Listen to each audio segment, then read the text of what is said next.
Professor Dawkins, the subject of evidence obviously includes all the evidence and not just part of the evidence. And so I read your book with interest to see what you had to say with regard to the Christian God. And you confessed that you were going to dismiss the Bible at a very early stage. What interested me was that you never addressed the central two arguments that the Bible uses for the existence of God. The primary argument which the Scripture uses with regard to the existence of God is, maybe I'll preface it for the benefit of yourself and the scientists around. Newtonian physics can predict the future. It can tell us about billiard balls going here and there and everywhere. And wherefore we got a mechanical view of the universe. But we all know that quantum physics tells us it's very different from that, and we cannot actually predict things at the sub-molecular level. Therefore, we're talking about the difficulty of prediction.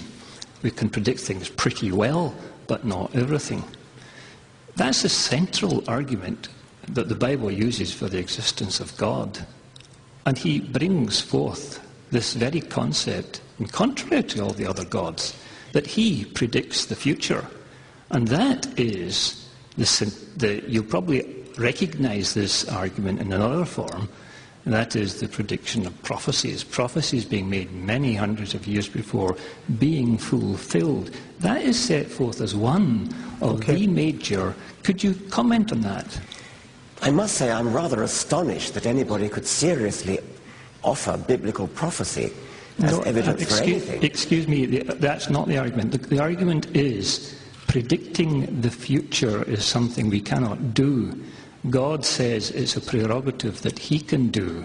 He has demonstrated this. Well, where has he demonstrated it? Well, that can be demonstrated by people who are familiar with Scripture, that it's not very difficult. Well, go ahead. Right, I'll do that, if you'll forgive me. Right? These are very familiar arguments to most Christians, and that's why I'm saying quite surprising you don't deal with it. Well, they may be familiar to most Christians, but they're pretty well rubbished by biblical scholars who've actually studied the texts. Well, for example, the alleged fulfillment of Old Testament prophecies in the New Testament are all due to the fact that the writers of the New Testament knew the Old Testament prophecies very well and wrote the New Testament in order that they should look as though they'd been fulfilled. We're familiar with that argument, but yet you put a challenge forward. The argument is very, very familiar to many, many Christians who can see. You've put a challenge forward. Let me try to do it briefly. You're conscious it's a bigger argument, but we'll need to try to be brief for yourself. Well, we do need to be brief, sir. Certainly, yes. We can, scholars can tell us the text of the Old Testament was written before the Septuagint was translated, as you know, 300 years BC. Therefore, the prophecies in the Old Testament, we know, were written before that date. I mean, that is an undisputed fact. They were written before. Your question was, that the New Testament text has been doctored to fit in with these prophecies. We don't need New Testament texts to prove the Old Testament prophecies being true. The early disciples never used a New Testament text. They used the Old Testament. They used the Testament that we've got in front of us, and we can use it. But what are the prophecies? Right, I'll give you some examples. Just very briefly. Maybe one. One, right. Daniel chapter 9 tells us that when the Messiah was going to come, he would be killed before the destruction of the temple. This one factor, when many Jews actually address these factors, they say, well, you mean the Messiah was killed before the temple was destroyed? We know when the temple was destroyed.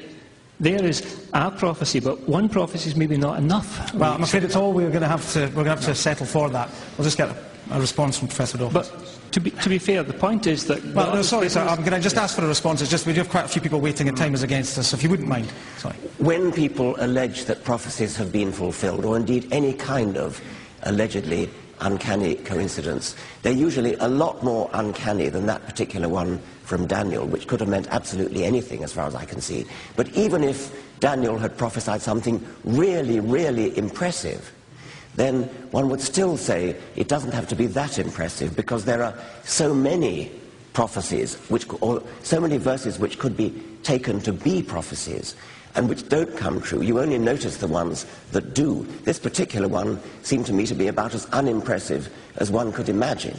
But the reason it even was a much more mentioned was impressive one because than there's that. evidence about the dating of the prophecy.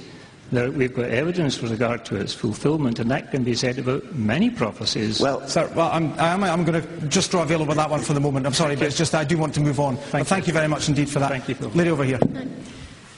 I hear a lot of people using the phrase "when the universe began," and I don't understand what it was like before the universe began.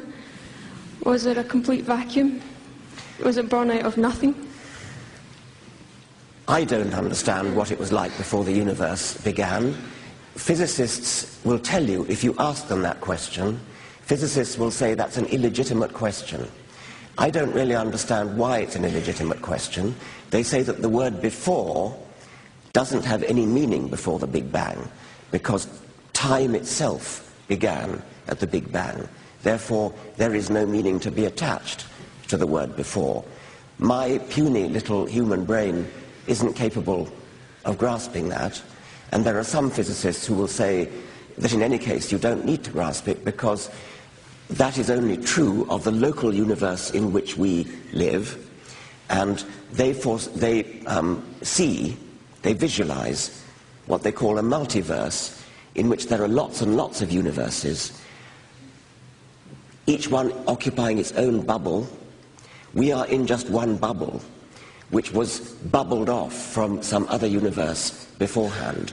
So that's one way in which physicists can reconcile the problem of before the Big Bang. But that's a hypothesis, isn't it? That's not evidence, and your whole argument is about evidence. Of course it's not evidence.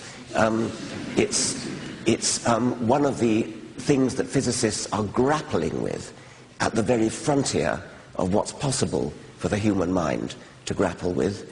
It's possible that there are physicists here who can clarify it in a way that I can't, because I'm a mere biologist. But I think this is one of the examples of an extremely exciting thing that physical science cosmological science, is indeed grappling with at the moment.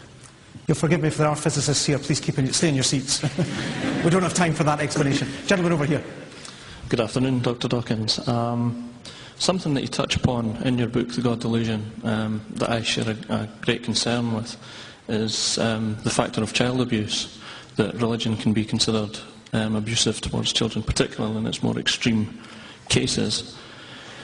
Do you think there is much hope that